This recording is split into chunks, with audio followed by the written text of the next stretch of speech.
Hi hello friends, welcome back cine update. இப்போ நம்ம தனுஷோட இயக்கத்தில் வெளியாகியிருக்க நிலவுக்கு என் மேல் என்னடி கோவம் படம் எப்படி இருக்குன்னு பார்க்கலாம் வாங்க. பவர் பாண்டி, ராயன் படங்களை தொடர்ந்து இயக்குனர் தனுஷோட அடுத்த படைப்பு தான் நிலவுக்கு என் மேல் கோபம். இளைஞர்களை வைத்து இந்த படத்தை தனுஷ் உருவாக்கியிருக்காரு. இன்று உலகளவில் திரையரங்கில் வெளிவந்திருக்க இந்த படம் எப்படி இருக்குன்னு பார்க்கலாம் வாங்க. கதைன்னு பார்த்தீங்கன்னா, ஆரம்பமே படம் காதல் தோல்வி பாடலோட தொடங்க, பிரபு தனது வருங்கால மனைவியோட தன் முதல் காதல் தோல்வி குறித்தும் காதலி குறித்தும் சொல்ல துவங்குறாரு. செஃப் தொழில ஆர்வத்தோடு படித்து வரும் கதாநாயகன் பிரபு கதாநாயகி நிலாவை சந்திக்க இருவருக்கும் இடையே காதல் மலருது. ஒரு கட்டத்தில் தனது வீட்டில் இதை இருவரும் சொல்கிறாங்க.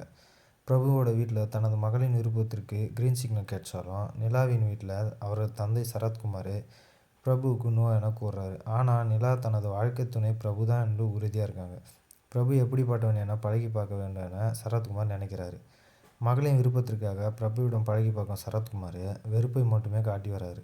பிரபு வர்சஸ் சரத்குமார் என்பது போல செல்ல, ஒரு கட்டத்தில் தனது காதலியோட தந்தையான சரத்குமாருக்கு புற்றுநோய் இருக்கிறத பிரபு அறிகிறாரு. இறுதி காலத்தில் அவரது ஆசையை போலவே அவருடைய மகளோட வாழ்க்கை அமைய வேணுன்றதுனால நிலாவை விட்டு விலக பிரபு முடிவெடுக்கிறார். பிரபு நிலாவின் காதலோடைய அடுத்த 6 மாதத்தில் நிலாவுக்கு வேறொரு நபருடன் திருமணம் நடக்குது.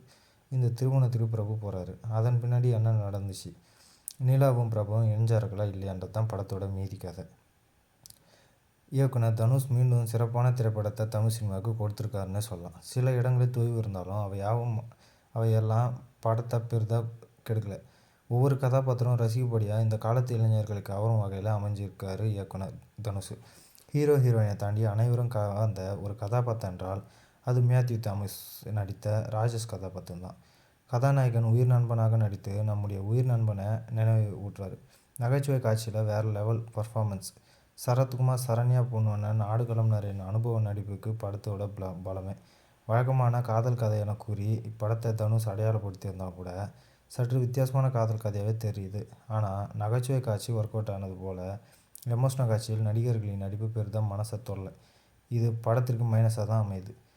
மற்றபடி பட குறை சொல்லும் அளவுக்கு இல்லை. ஜிவி பிரகாஷோட பேக்ரவுண்ட் மியூசிக்கும் பாட்டும் திரையரங்கை அதிர வைக்குது. குறிப்பாக எமோஷனல் காட்சியை காப்பாற்றத்தே ஜிவி பிரகாஷோட பேக்ரவுண்ட் மியூசிக் தான் சொல்லலாம். அதே போல் படத்தில் அவருடைய கேமியோ சிறப்பாக இருக்குது. பிரியங்கா மோகனோட நடனமும் சிறப்பு.